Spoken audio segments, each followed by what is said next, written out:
Let's spike crime की कहानी।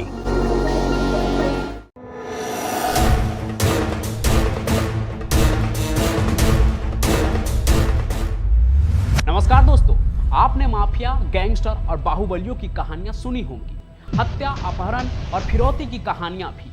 लेकिन क्या आपने कभी सोचा है भारत के सबसे खतरनाक बाहुबली आखिरकार चुनाव क्यों लड़ते हैं? जब उनके पास AK-47 की ताकत है तो उन्हें MLA या MP की कुर्सी क्यों चाहिए? क्या 50 करोड़ का सरकारी ठेका विधायक की सैलरी से ज्यादा जरूरी है? आज हम सिर्फ दो अपराधियों की कहानी नहीं सुनेंगे, बल्कि पूर्वांचल के अपराध और राजनीति के उस इकोनॉमिक्स को समझेंगे जिसने मुख्तार अंसारी और ब्रिजेश सिंह जैसे लोगों को जन्म दिया।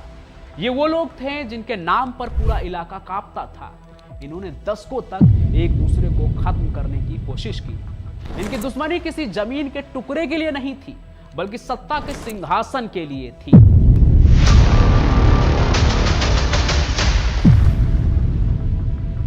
तो आज सत्ता के सिंहासन के इस एपिसोड में हम जानेंगे कि बाहुबलियों के लिए विधायक की कुर्सी क्यों किसी सुरक्षा कवच या अरबों के इन्वेस्टमेंट से कम नहीं होती है। इसलिए बने रहिए आज के सफर में अंत तक, क्योंकि आज की कहानी आपको दिखाएगी कि कैसे अपराध भारत में एक बिजनेस मॉडल बन गया है।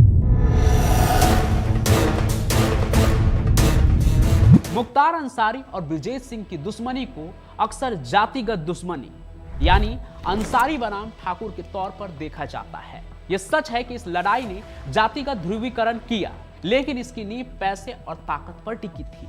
80 के दशक में पूर्वांचल में सरकारी ठेकेदारी बहुत बड़ा बिजनेस बन गया था। रेलवे स्क्रैप, कोयला ढुलाई, खनन और PWD के ठेके, ये सब करोड़ों के धंधा थे।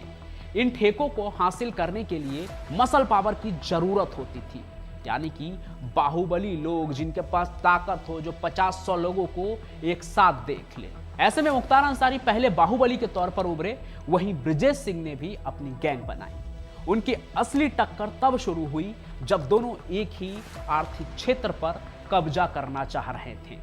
लेकिन कब्जा तो उन्हीं का होता है जिनका बाहुबल ज्यादा होता है, और बाहुबल उनका ज्यादा होता है जिनके साथ लोग होते हैं, जो अपने लोगों के नजर में मसीहा होते हैं। और हर एक बाहुबली चाहे कहीं का भी हो, उनका अपना एक जनाधार होता है, जो चुनाव से अलग भी उनको देवता की तरह पूजते हैं। साहबुद्दीन के तरह ही मुख्तार अंसारी भी अपने इलाके में एक बांटने वाला या ये एक तरह से कहें डिस्ट्रीब्यूटर था, मसीहा था। वो गरीबों की मदद करता, शादी में पैसे देता जिससे एक वोट बैंक मिल जाता, हर मजबूर की वो मदद करता जो उसका जनाधार बन सकता था। ये उसका एक तरह से आप समझिए तो सोशल इन्वेस्टमेंट था, जो उसे एक तरह से रॉबिन हुड के रूप में वापस मिलती। दूसरी तरफ ब्रिजेश सिंह को ठेकेदारी माफिया का चेहरा माना जाता था, जिसका नेटवर्क बिहार से लेकर झारखंड तक फैला था। तो पहली बात, इनकी गैंग वॉर सिर्फ गोली चलाने तक सीमित नहीं थी, बल्कि करोड़ों की बिजनेस राइवलरी थी, जहां सामने वाला आपका सबसे बड़ा कंपटीटर था। अब देखिए, यहीं पर एक सवाल आता है कि जब सब कुछ इतना अच्छा चल रहा है, बाहुबली के पास सब कुछ है, पैसा है, रसूख है, लोगों का जनाधार है, और एक बाहुबली अपने दम पर 50 करोड़ का ठेका भी हथिया सकता है, तो उसे 50,000 की विधायक की सैलरी क्यों चाहिए? यहीं पर अब हमें बाहुबली के इकोनॉमिक्स को समझना पड़ेगा, जो जरूरी है।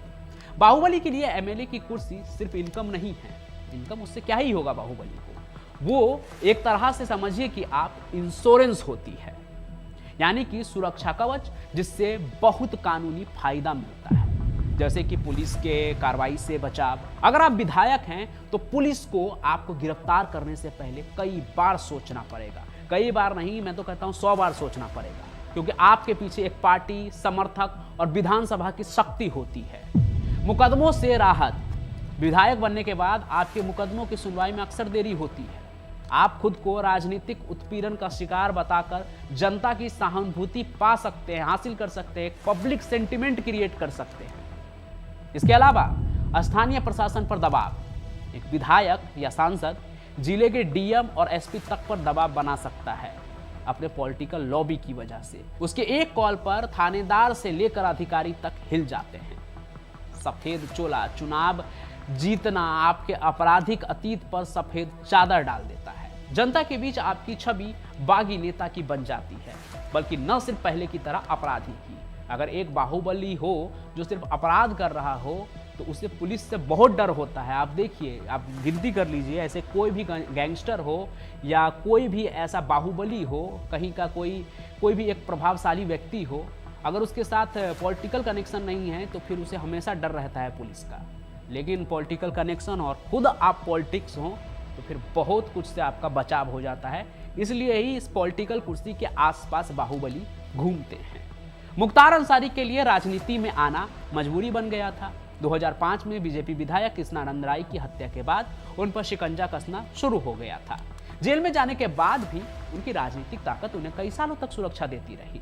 ब्रिजेश सिंह ने भी अपनी पत्नी और खुद के लिए राजनीति का रास्ता चुना। तो कुल मिलाकर विधायक की कुर्सी उन्हें खुले बाजार में शिकार होने से बचाती है और उनके आपराधिक साम्राज्य की सबसे मजबूत दीवार है जो उन्हें कानून के शिकंजे से बचाए रखती है। अब बात करते हैं बाहुबली के बिजनेस मॉडल की। आपके मन में भी सवाल उठता होगा ना कि एक बाहुबली अपने क्षेत्र में पैसा कैसे कमाता है। आइए एक एक करके आपको इसे समझाते हैं। अगर किसी सरकारी ठेके का दाम 100 करोड़ है तो बाहुबली ये पक्का करता है कि वो ठेका उसी की कंपनी को मिले या जिसे वो चाहें, क्योंकि वो टेरर टैरिफ वसूलते हैं। अगर कोई दूसरा ठेकेदार इस बीच में आता है तो उसे या तो मोटी रंगदारी देनी पड़ती है या फिर जान का खतरा उठाना पड़ता है। विधायक होने के नाते वो सीधे तौर पर सरकारी टेंडर को प्रभावित कर सकता है। सरकारी कागजों और स्थानीय पुलिस पर कंट्रोल होने से वे जमीन के विवादों में भी दखल देते हैं। कब्जा करना, खाली करवाना या सस्ते जमीन खरीदकर महंगे में बेचना, ये एक सेफ बिजनेस बन जाता है। अतीक अहमद इस तरह के बिजनेस के लिए, लैंड माफिया के लिए वो काफ़ी जाना जाता है कि इस तरह का काम ही करता था। जहां जमीन देखता था वहां अतीक की नज़र पहुंच जाती थी और वो ज़मीन अपने नाम करवा लेता था। इससे जुड़ी खौफ की बहुत कहानी है जो मैंने अपने चैनल पर सुनाया है, फिर चाहे वो चौराहा कांड हो या फिर एक गरीब बूढ़ी औरत की कहानी जिसके पति को गायब करवा दिया गया सिर्फ ज़मीन के लिए। तो कहानी भी आप चैनल पर देख सकते हैं। बाकी अभी कहानी में आगे बढ़ते हैं। बाहुबली अपने जाति या धर्म के वोट बैंक का नेता होता है। राजनीतिक पार्टियां जानती है कि उन्हें जीतने के लिए इन असुरक्षित लेकिन प्रभावी नेताओं की जरूरत पड़ेगी। पार्टियां उन्हें टिकट देती है, उन्हें फंड देती है और बदले में उनकी आपराधिक गतिविधियों पर आंखें बंद कर लेती है। बाहुबली पार्टी के लिए एक तरह का वोट कॉन्ट्रैक्टर होता है। जैसे होता है ना कि कॉन्ट्रैक्टर तरह तरह के होते हैं। कॉन्ट्रैक्टर का मतलब होता है ठेकेदार, और यहाँ पर जब नेताओं के लिए ये वोट कॉन्ट्रैक्टर बनते हैं, इसका ये मतलब होता है कि नेता के निर्वाचन क्षेत्र में ये कैसे भी वोट लेकर आएंगे। और बिहार और यूपी, इन सभी जगहों पर, हर जगह पर वोट बैंक, आप एक तरह से देखिए कि पोलिंग बूथ पर कई तरह के कांड होते हैं और चुनावों में इसका हमें देखने को भी मिलता है। हालांकि ये पहले से बहुत कम हो गया है, लेकिन अब भी बाहुबली दूसरे तीसरे तरीके से वोट को कब्जियाने का कुछ न कुछ उपाय ढूंढ ही लेते हैं और इसी तरह से वो किसी भी पॉलिटिकल पार्टी के करीब होते हैं बाहुबली। तो बाहुबलियों के लिए ये सारे धंधे जो हैं वो विधायक या सांसद बनकर ज़्यादा सुरक्षित और ज़्यादा बड़े हो जाते हैं। इसलिए राजनीति में बाहुबली के लिए कैपिटल और सिक्योरिटी दोनों हैं। लेकिन आज के दौर में बाहुबली का बिजनेस मॉडल बदल गया है। दाऊद या शहाबुद्दीन के समय में मसल पावर और लोकल दबदबा जरूरी था, लेकिन लॉरेंस बिश्नोई जैसे नए गैंगस्टर क्या कर रहे हैं? अगर आप पुराने बाहुबली को देखें तो वो जमीन पर खुद खड़े होते थे, राजनीतिक पार्टी से टिकट लेते थे और थाने को कंट्रोल कर लेते थे और कुल मिलाकर अपने क्षेत्र में भौकाल मचा देते थे। शहाबुद्दीन का भी बड़ा नाम रहा है इसमें। लेकिन न्यू गैंगस्टर सब जो हैं जेल में बैठकर इंटरनेट और वर्चुअल नंबर का इस्तेमाल करते हैं, सीधे हाई प्रोफाइल लोगों को टारगेट करते हैं, राजनीति में सीधा घुसने के बजाय दूर से ही धमकी देकर अपना काम निकलवा लेते हैं। हालांकि अभी भी यूपी और बिहार में ब्रिजेश और मुख्तार की विरासत अभी कायम है, जहां उनके परिवार के सदस्य, समर्थक और अन्य बाहुबली राजनीतिक शरण लेकर अपना दबदबा बनाए हुए हैं। यानी राजनीति की जरूरत अभी भी है, लेकिन अब वो सीधी भागीदारी से हटकर रिमोट कंट्रोल में बदल गई है। तो दोस्तों, हमने देखा कि मुख्तार अंसारी और ब्रिजेश सिंह जैसे बाहुबलियों के लिए विधायक की कुर्सी सालाना सैलरी नहीं बल्कि अरबों के काले साम्राज्य की सुरक्षा की गारंटी है। जिस देश में कानून की पकड़ कमजोर होती है, जहां अपराधी खुद को बचाने के लिए कानून बनाने वाले बन जाते हैं, यह भारत के लोकतंत्र का सबसे स्याह पहलू है। ये नेता नहीं बल्कि सशस्त्र पूंजीवादी हैं, जो वोट बैंक का इस्तेमाल अपने आपराधिक बिजनेस को बढ़ाने के लिए करते हैं। आपको क्या लगता है, भारत में अपराध को राजनीति से अलग करना संभव है? आप जो भी सोचते हैं वो कमेंट में जरूर लिखें। साथ ही साथ अगर आपको ये एक्सप्लेनेशन पसंद आया हो तो वीडियो को लाइक कीजिए और चैनल को सब्सक्राइब कीजिए। अगर मेरी बात सुनकर आप अभी चैनल को सब्सक्राइब कर रहे हैं तो आपका बहुत बहुत धन्यवाद। इसलिए नहीं कि आप चैनल को सब्सक्राइब कर रहे हैं, बल्कि इसलिए कि आप मेरी कहानियों को अंत तक देखते हैं। तो आप कहाँ से मेरी कहानी देख रहे हैं और आपका नाम क्या है वो भी जरूर कमेंट करें, ताकि मुझे पता लगे कि आप कहाँ से मेरी कहानियाँ देखते हैं।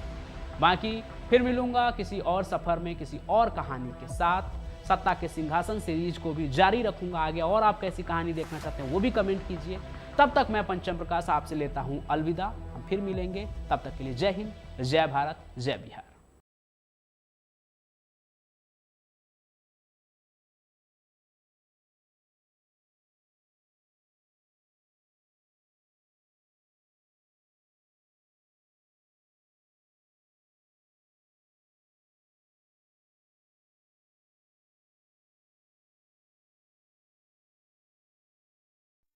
आप सुन रहे थे let's mind more than radio. Follow कीजिए हमें हमारे सोशल मीडिया प्लेटफॉर्म्स पर।